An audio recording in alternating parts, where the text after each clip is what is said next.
All right, everybody. Well, by my clock, it is 4:05, so we can get started. So for those of you that have joined us, welcome to the AERA Motivation SIG GSC Skills Building Workshop. This is the first of what will ultimately be three 1-hour workshops. So today is the first, tomorrow will be the second, and the third will be happening on Wednesday. And the idea here is that we are going to be listening to a facilitator each day who's going to be sharing their perspective and their skill sets when it comes to various tasks involved with preparing for conferences. So today's program involves designing conference posters. Tomorrow's will be about public speaking skills. And finally, on Wednesday, we will be talking about making the most of networking at conferences, both formally and informally.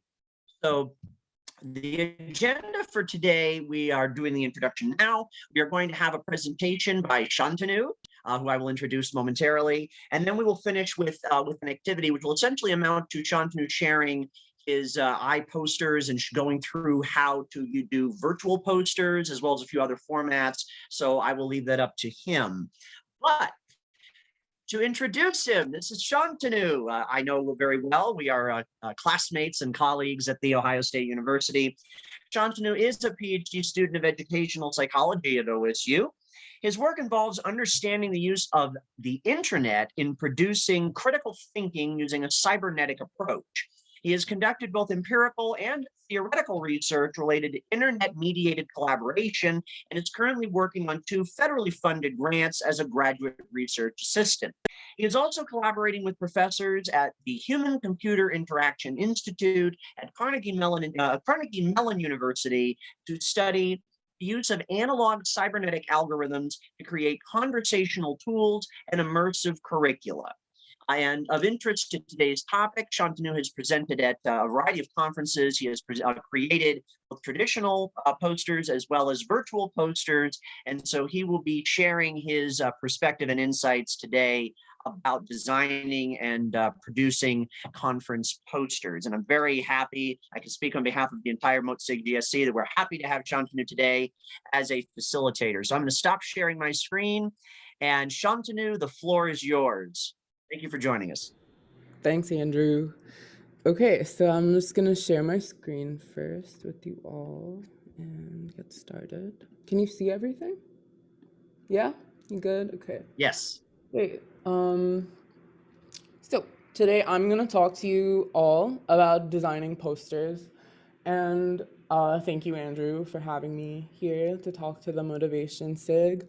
While my direct interest may not involve motivation, I have tried to understand how cybernetics may reflect self-regulatory sort of mechanisms.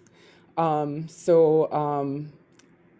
have studied those forms of motivation theory, if that makes sense, and where they come from historically. And my advisor does study distributed forms of motivation, such as collective efficacy. So I have been understanding how to create that sort of a new nomenclature for motivation theory as well, from a constructivist standpoint. So I'm glad to be here, and we could share common interests. I'm going to talk to you all about designing posters today. And just to give you some context, I have designed computer systems for education and using an interaction design approach. And I always think that design is an iterative process that never ends. You are always getting feedback from the environment, and then you create product based on the feedback that you get. So nothing is ever going to be perfect, is what I want you all to realize. And there's always going to be room for improvement. And that's something that we constantly realize, especially in our field. So today, just the theoretical approach that I'll be taking will be a cybernetic one, of course, because of my interests. I'll be relying on Klaus Krippendorf's approach and Gordon Pask's approach to interaction design, which basically says that when you make a product, you're trying to communicate something to people. So when you go to a conference, for example, your product is going to be your poster, your roundtable paper, your full text. Today I'll be focusing on mainly designing posters. And the first thing that I have to say to everybody is, of course, keep in mind what you're trying to communicate. And also if you think or other people think that you could have done something differently, always take that into consideration for the next time. It's like growth mindset, I guess, where there's always room for change, if that makes sense. Just look at what your paper focuses on, first of all, because the discourse that you make with people based on your paper depends on its focus or its novelty.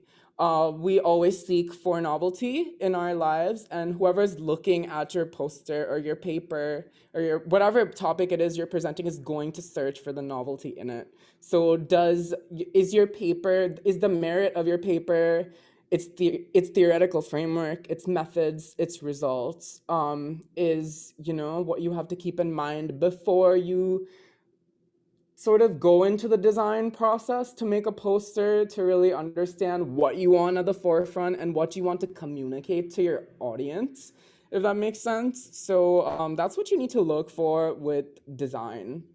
The second thing is, of course, the interface.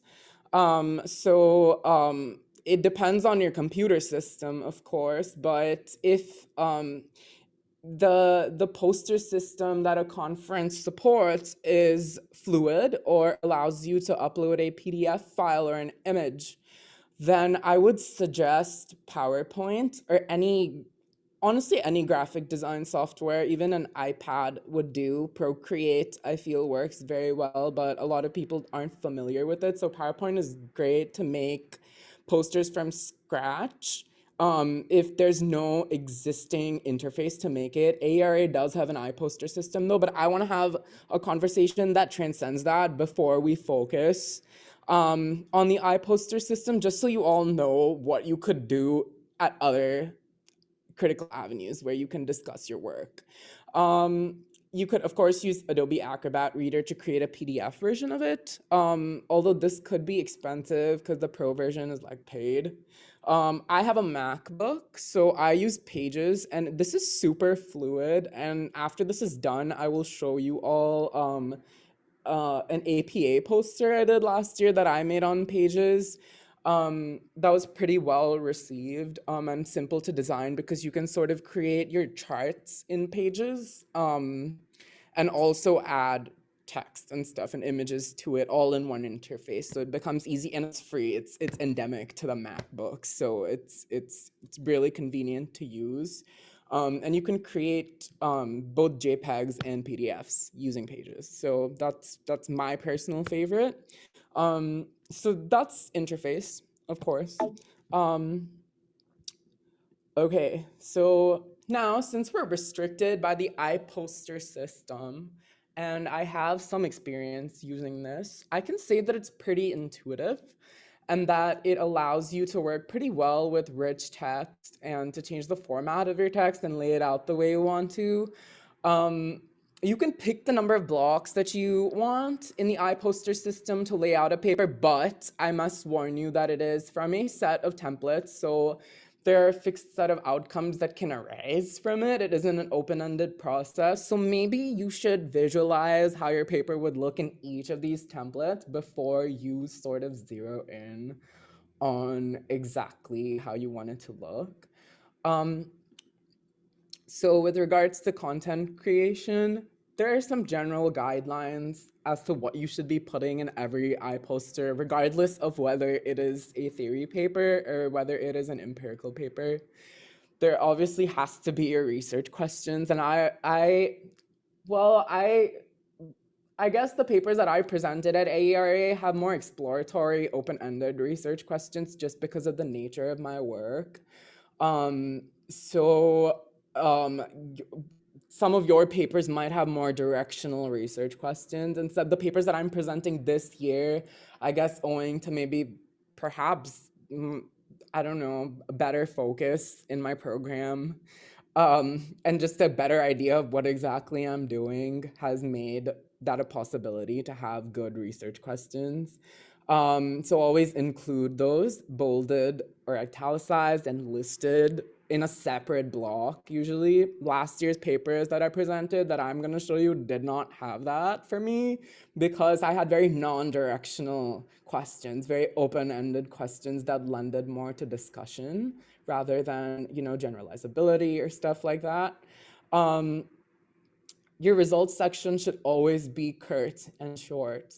Make sure that you're presenting your significance values clearly. If there's tables in there, I suggest you add those because the system will take images for your tables. So make sure you put those in well, and you know, just so people can see, have a visual aid as well. There's a gallery in the presentation. I usually don't use this, and I try to include my graphs and figures in text within the iPoster because the gallery sort of shifts from image to image, and very often if you're talking about something and the image sort of moves, it throws people off, is what I've seen. So I usually don't use the gallery and put my images in text. If there's something that you want people to see that was actually happening during an intervention. Like, for example, we designed immersive curricula that I'm presenting this year as part of a grant that our department was working on, and I have pictures from our classroom, so I might include those in my gallery, but I'm not gonna put my results and my tables and stuff like that, those pictures in that gallery, because they're moving, they're dynamic. So I want people to see what was happening in real time or like on field in a dynamic manner, but I don't want people to not focus on my results, if that makes sense. So just keep that in mind. And whatever your paper is, especially if it's a theory paper though, because I've often been told this when writing manuscripts, when writing conference papers, is that you have to discuss the implications of your work rather than presenting what it does. I mean, all our proposals, our 2,000-word proposals, sort of have implications at the end. You know, what the future sort of goals are. But also, if you're working on a grant or your paper is a part of a grant, try to say what your project is going to be doing in the next couple of years, just so people keep up to date, because you know it's hard to keep people aware of what's going on through just your project website or stuff like that. So engaging in a conversation about your intervention and the experiences that you've had is always great because people are curious about those things. What else? So I'm going to show you all an example of an empirical paper because I was just talking about results and how they should look. So I'm going to show you my iPoster for an empirical paper that I did last year. I'm also going to log in to my iPoster so that I can show you all how I edited it.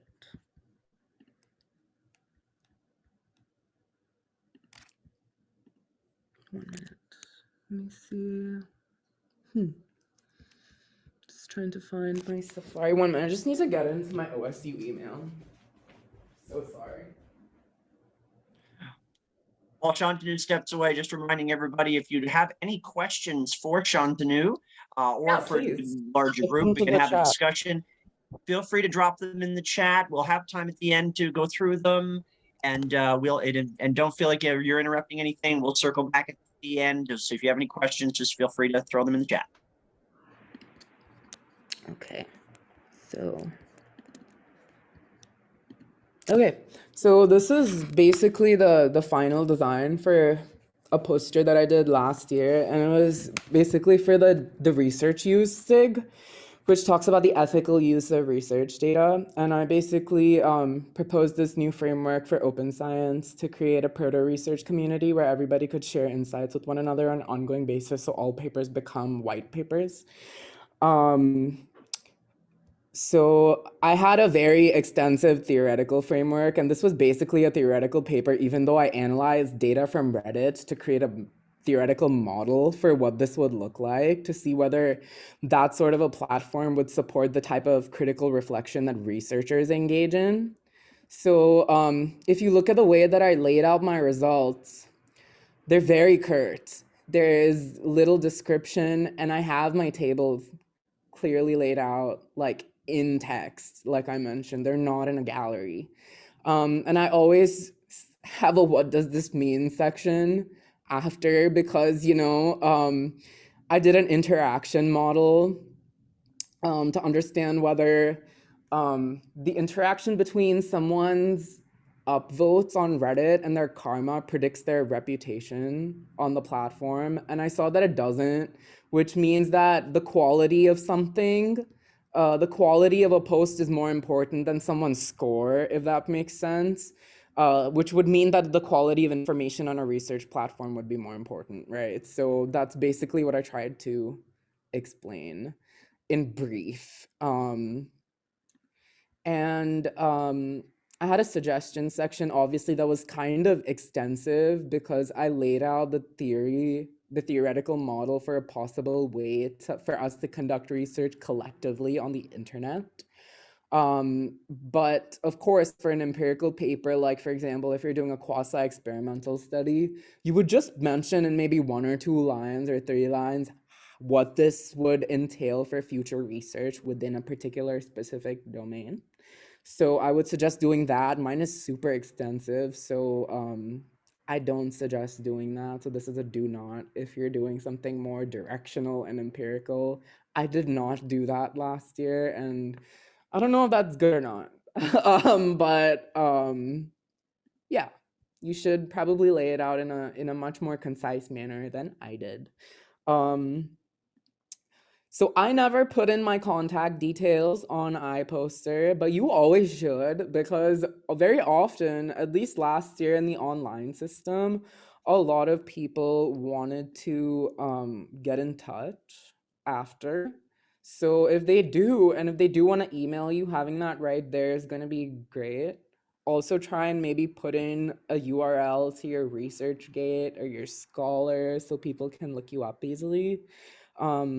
And of course, there's going to be a session on networking, but that's the seed. That's the seed for networking. The internet is one seed for networking. So it's one way to do it. You can also add your references. This is pretty important. I mean, I think I did it last year, but always put them in so people can see what you've looked at, what theoretical school you're coming from, what standpoint you're taking.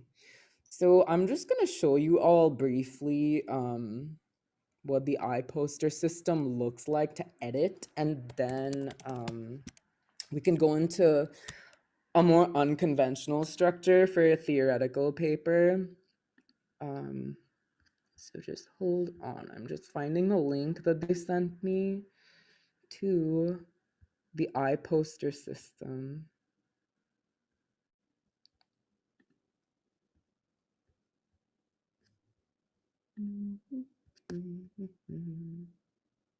Okay, there we go. I found it. So I'm not presenting a poster this year. I'm doing a roundtable, so I didn't get a link to this year. But I am participating on some posters, so my friends did get links to this. But it should look the same this year. So this is how the editor looks, basically. And basically, if you have like 5 papers, for example, all of those 5 are going to be listed on the top here. And then you can toggle between them. And there's going to be an abstract ID and everything for each one of them. Over here, you can put the logos. So that's my lab's logo. And that's OSU's logo. So I put those in over there. You can upload pictures of your team, and the toolbar is like blocking me, but you can put the pictures of your team here. So there were like 7 people on this paper. I mean, 2 people on this one, but there were 7 people on the other one. So I had to upload 7 photos of each of my teammates. Make sure you do that. Just so that everybody's visible, it's always important. If some of you are going to be online, it's important to put a face to the work. So make sure you edit that and add that in. But as I said, it's pretty amenable to rich text. And the good part is it's amenable to video. It's amenable to audio. as well. So if you're doing an intervention where you observe students and you have, de-identified data with that meets the regulations or the things you promised, to these students regarding confidentiality, go ahead and put in your videos because people want to see what happens on field. They don't just want text or to be talked down upon at a conference. So just make sure that you design your posters in a way that fosters conversation. Like I said, if you're going from product to discourse, the product that you make isn't the be all and end all. When you go out there and you're presenting, not everything needs to be presented as information. It can be presented as questions. It can be presented as visuals. It can be presented in different formats, just so people can see what happened and also understand it from their perspective, which is why I always say, include questions into your posters. Ask people provocative questions that allow them to think further than your presentation. So just with regards to laying this out, like I said, it's a fixed number. For theory, I would say theory is more amenable to like a parallel sort of layout because all your sections are going to be kind of text heavy in a theory paper. So you want to give more space to things. So I'm just going to switch back to the theory, and then we can actually look at the platform and more features to edit, and I'll show you guys how to like put in videos and stuff. So the paper that I just showed you that was all in parallel is a theory paper about what we could have done during COVID. If you guys want to read it, it's on digital culture and education now in their COVID-19 conversations that they had just when the virus hit. So they're more amenable to an unconventional structure. As you know, when you write these for journals too, most people either love or hate that they're super unconventional. So that's just how they're laid out. So there's usually not like a direction they can waver and then reach a focal point at the end. That's how you can design them. And always say what your theory means for the now and the future, because your literature is going to be on the past and what people have done before. So make sure what you say exactly what this means for now and the future. So for example, in my paper that I just showed you, I talked about Marcuse and Habermas, who are critical theorists who study basically discourse and how media affects discourse. And they basically talk about communicative and technological rationalities as like individual and collective ways of using it. So I laid that out here, but then I said what this means in terms of COVID-19 and big tech and why this is important, why technological rationality, which is something that was developed in like the 1940s and then updated in the 1990s, is important still today, why that school of thought still holds today and what you can apply to today's context using that information. So, I've asked questions like what's really happening and what can we do about it? And I sort of used news articles as sources for this theoretical paper that were published just as COVID hit because people were panicking. And I sort of looked at what people were saying about schools because there was very little published literature to rely on at that point of time. And I provided suggestions about what to do. So again, over here, my suggestions are quite extensive and they're based on the same metaphor from my other paper actually, which is super interesting because I was kind of obsessed with open source educational processes last year. I said what it means in terms of my theoretical standpoint, but I honestly wouldn't suggest something so extensive for a suggestion section. I would just sum it up, in short and sort of say what it means. So with regards to editing, you all can see that it's pretty simple. So heading 1 would of course be these bold ones. Level 2 headings come under those, but you can vary things in size. So it's either going to be big or small. So I suggest that you always have your headings bigger and your text smaller, but not too small. I think normal is kind of way too small, but heading 2 and 3 are like pretty good in terms of size. like I said, use the gallery for pictures from fields if you're doing a field study. Um, don't use the gallery for flowcharts and stuff like that because you want people to focus on them when you're talking about them. If you have interview quotes or stuff you're quoting, make sure that it's in block, and that it's expressing what you want clearly. You don't want walls of transcripts in a qualitative paper, for example. Um, and just the upload system is pretty robust, I would say. You can basically drag stuff in here from the outside and it's going to save it. So you can either upload stuff into the gallery. So once you upload it, it's going to be here. And everything that you've uploaded so far is going to be stored. So I didn't have videos last time, but I did have images. And they're usually all in the gallery. I don't know if they're like still, let me see, saved, but yeah. So like I tested stuff for my presentation too. But if you upload stuff, it usually reflects exactly where you want it to as long as your cursor is there. So just make sure that if you want to put stuff here, for example, like I did, put your cursor there and then click the upload button. It's just pretty commonplace. It's very I don't even know how to describe it. It's just easy to use. Um but it's just limiting in that there's fixed templates, which angers me most of the times because I just want to express myself the way that I want to. Um that's the only limitation that I find with it.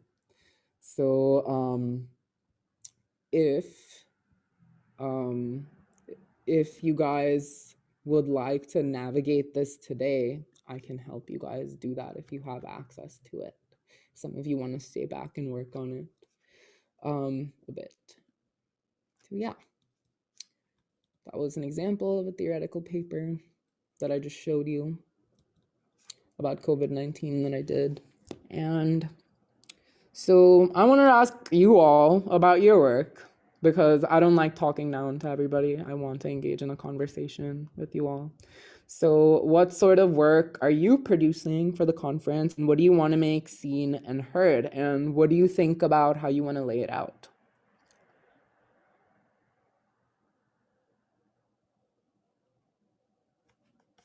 Feel free to message in the chat or to talk out loud. You don't have to like raise your hand either. I just want to have a conversation.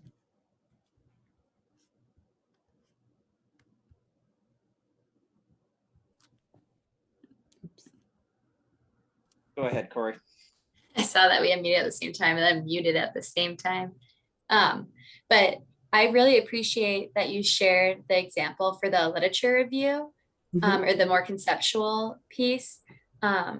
I just made a poster for a literature review and I wish I could have seen this before because I've been struggling with like, what do you include on a poster for a literature review?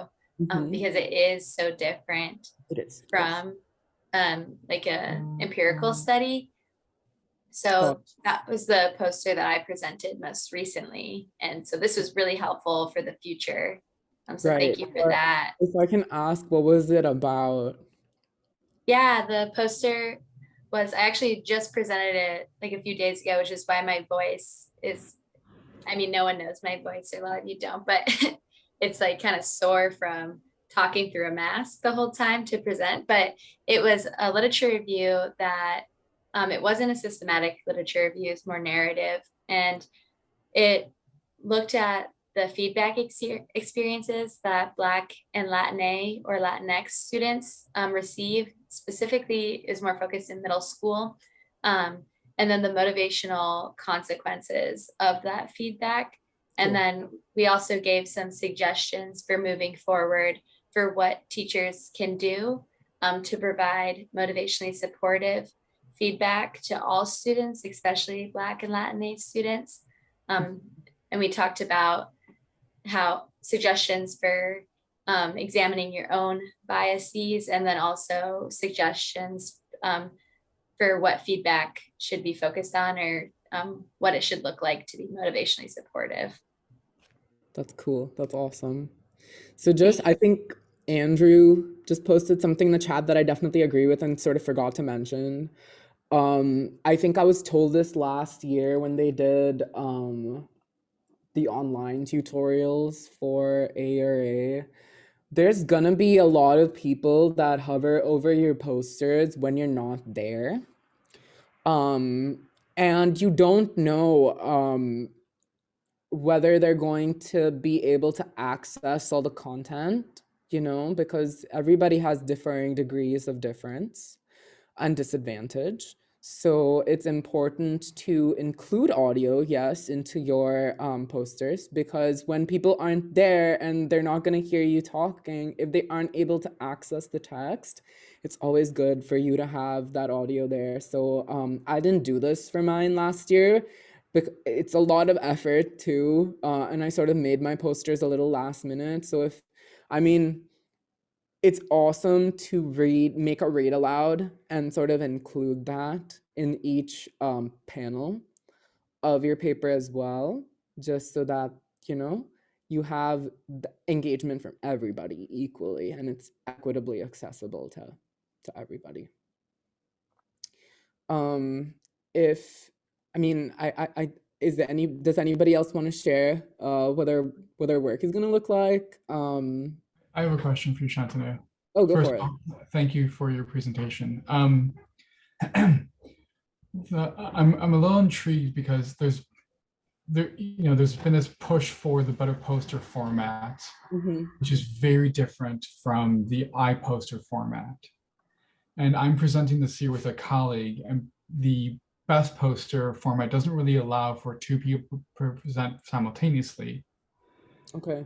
And the reason why I bring this up is I'm curious, one, your thoughts on using the best poster format for an iPoster platform. And the second would be using additional material. So our thought was the video and photos that you were suggesting that would be useful, we would have on tablets next to us, while we just let the iPoster just be the better poster format as a PDF. I'm curious about your thoughts on paring down the iPoster and just having it be a better poster that happens to just be one photo, essentially. Understood. So let me just understand this, because everybody's attending the conference in such different modalities. Are you attending in person? You're attending in person, right? In person. So you're in person. Okay, 1 minute. Let me just look at. Oh, okay, yeah. Oh, I've seen the better poster format. Okay, got it.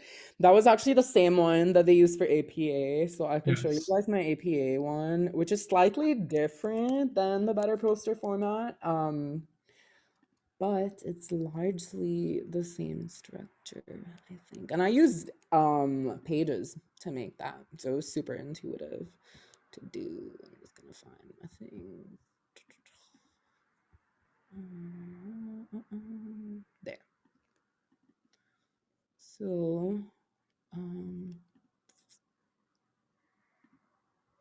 yeah, there we go. So this is how I design mine, and I usually go according to how my paper is structured, which slightly deviates from the best poster format, or like a good poster format. But it basically aligns with it such that my main results are blown up as compared to everything else. I would agree with you if you're in person, Joseph. You should probably do it like this. Have this PDF running on the system that they provide to you, the big screen that they provide to you, and put your videos on the iPad. I think that would be the most amenable to sort of allowing people to not get lost, if that makes sense. Because if they're in person and they're looking at one screen and there's several modalities on one screen, it might produce additional cognitive load for them. So so having those separate on a separate screen definitely makes sense. It just gets harder to navigate the many formats that this could be in, because everybody's doing it so differently. So for example, if I do this online, I'm probably going to not have the option to have a tablet because it's online. You know what I mean? So if you're doing it online, then you should probably use the iPoster format and then sort of have your videos embedded into appropriate places there, because just, I don't know, just I'm just visualizing the conference and the conversations that are going to be happening for those that are remote and those that are in person. For those that are in person, people are going to be able to access you and your poster, whether you're there or not. And then the assistive technologies are going to be present in person. So they will be up and running, hopefully. Hopefully, we don't know, but they will hopefully be running even when you guys aren't there, so people will be able to view everything. But if you're online, then it should all be in one place, because there's going to be no physical option for someone to like click on a tablet and show a video. You know what I mean? So just depending on where you're at, design it that way. I wouldn't suggest one or the other, generally, because I'm a more loose person instead of like, I mean, in terms of like following templates, I usually never stick to anything and just go my own way, just depending on what the situation tells me to do. So just navigate that way, because I don't know, it's crazy with half the people I know attending it online and half of them sort of going there. So that's a great question. Thank you. Thank you. I'm just gonna share my screen again. Okay. So does anybody else want to talk about their work and what they want people to hear and see at the conference?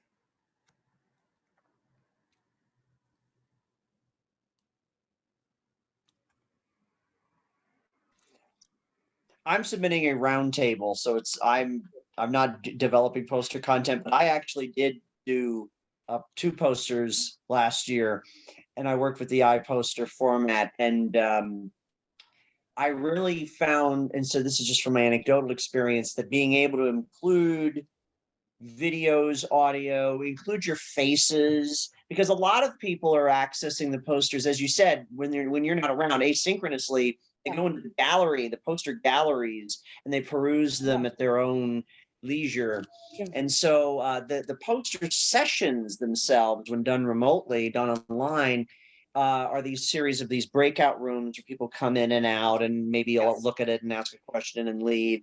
But it seems that the majority of people who are accessing your content are coming from, are it's asynchronous. They're going in at their own time. So Yeah. I love those elements, and I really appreciate, Shantanu, you sharing those suggestions about what goes in the gallery, what shouldn't go in the gallery, and really how to make the poster an intuitive and accessible product when you're not there to guide people through it. Mm-hmm. No problem. So Yeah, I'm Good. wondering what the Then format for a roundtable is, because I'm presenting one too. So I don't know whether I'm supposed to. my session is online. My session is online, which I suspect will be just what normally, everyone gathers around a table and shares little tidbits of their study, little mini presentations. I suspect it'll be very similar in an online format. But it's really the challenge was, I think, the poster sessions being online, where everybody's trying to access shared products, that you normally have a physical thing there that people can gaze upon. And so having these myrad breakout rooms, it got us through. But I would be curious to see how that sorts out again this year, if they stick to the same format. For example, if they're going to try something different. But also, you have a comment from Danielle, who says she's not submitting a poster, but she says the examples are super helpful. So Of course, there you go. I mean, we're always gonna have the option to state our preference, and not always what we want is assigned to us. Like, we all want papers, but many times some things are just more amenable to posters, especially if they're empirical and curt and targeted. So yeah, for sure. I mean, it just depends on what you're submitting. What else? So, as I said, the golden rule is to ask questions, and you want to encourage conversation.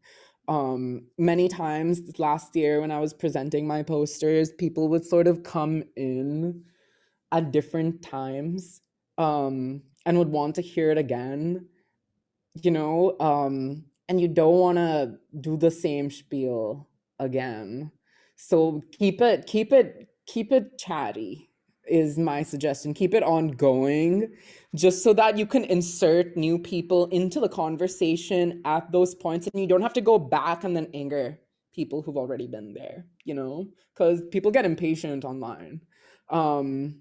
And people will probably get impatient even in person, but it's going to be more fluid in person because everybody's going to be walking past you and sort of stopping by to see where it's at, so they won't like stop you or say, can I hear that again, so depending on where you're at, just try and make it more fluid, try and make it more unstructured. I know a lot of people want structure, but if you're able to sort of incorporate people into the conversation, that's what matters, because that's what gets your work noticed, and that's important for everybody's career. So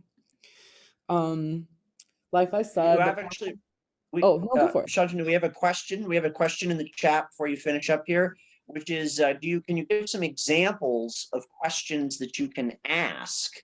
Sure. Because it's such a helpful tip. Sure. So in terms of theory, I would always say, what implications does this have for now? Like I said, or what are the future suggestions? Or if you know someone that comes from a different theoretical school or a different approach, I study constructivism, but a lot of people study more cognitively driven approaches. So I always ask about the cognitive perspective in a lot of my presentations, because I just personally love arguing about whether knowledge comes from outside or whether it comes from the inside. So that's always a great rabbit hole to go down on. Always ask about interdisciplinary possibilities. I think that's a really good way to include people who are not necessarily educational psychologists, but maybe more practice oriented, ask about policy. Policy is a great thing to focus on. What this would look like in terms of meeting the needs of practitioners is an important question to ask for theory. If you're doing an intervention and you have results, you should probably ask about what people think about the context specificity of those results or the generalizability of those results and whether they have limitations. So the questions would, of course, differ depending on what you're presenting, but there are always provocative questions to ask after that will spiral into discussions that can either be constructive or, heated, which is both are great. It's a good way to engage with people, I think.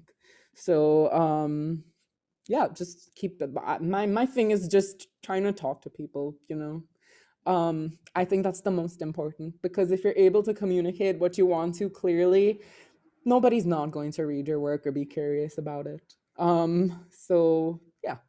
So like I said, the design process is something that never ends. The things you hear about your work in the conference lobby and the feedback that you hear from people is things that you will use the next year. So like treat it as the second loop in self-regulation, where you use feedback to recalibrate yourself and gain stability. It's the same. You're coming back better next year by using your environment as feedback. And that's basically just what we study in motivation, what we study in cybernetics, and what we study in psychology at large, how to organize yourself and how to reorganize yourself in reaction to your environment. And design, of course, involves that, because you're creating something for people and people change. And people will have differing viewpoints every year. So every year you're going to learn something new. So yeah, the do not do is too much text, of course, especially if you're doing an empirical paper. Theoretical sections of an empirical paper can have a moderate amount of text. Theory papers are amenable to more text. Do not copy paste things from your paper into your poster.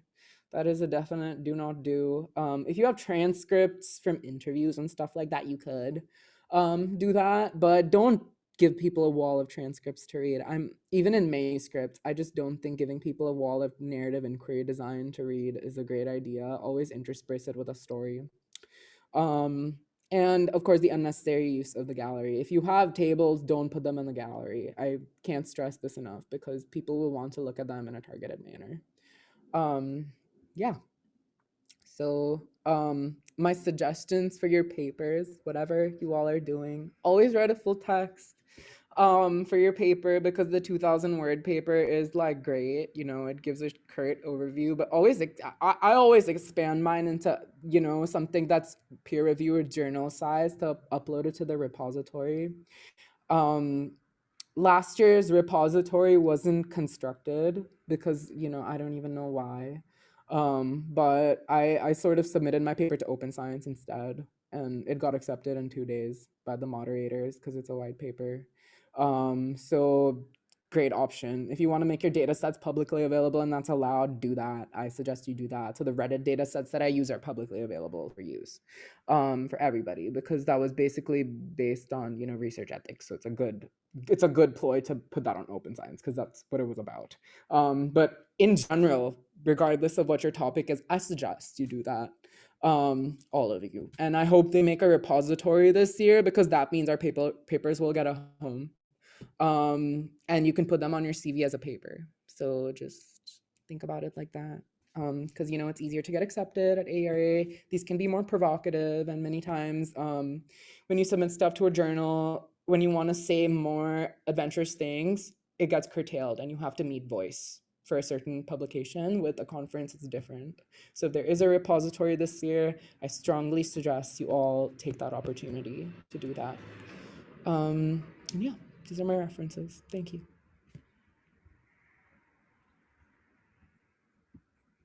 Oh, thank you very, very much, Shantanu. That was fantastic.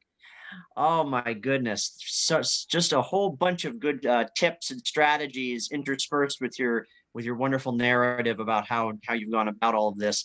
So we do have a few more minutes. We are officially going till 5 o'clock. We don't have to go till 5 o'clock, but if anyone, does anyone have any final questions? Is there anything in particular that you'd like to ask about, or something you'd like to get covered in this workshop about posters that hasn't been covered yet? Or now is your time. Or if you have your poster and you'd like to share it and get suggestions in the next 10 minutes, please don't hesitate. And while people are, yeah, and I want to give some wait time, let people digest that. While you are thinking about that, I just want to share my screen one more time and talk about our upcoming Motivation Monday event. We'll be advertising this at all 3 of the workshops. You should see this full screen. Our March Motivation Monday is about peer reviewing research.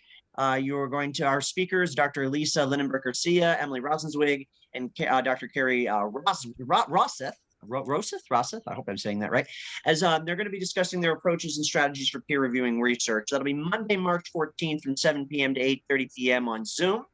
You should have received an email about that from the Motivation SIG. So I'm just looking at the chat here, because that's all I have for slides. So I'll stop sharing again. And I think I'm not seeing any questions. So last call, I guess.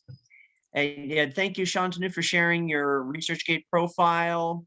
And yes, any offline questions, anything that's that comes to you asynchronously, you can reach out to Shantanu or any of us and we can get you directed. Yes. All right. Everybody's happy. Well, fantastic. So I'm going to go ahead and stop the recording.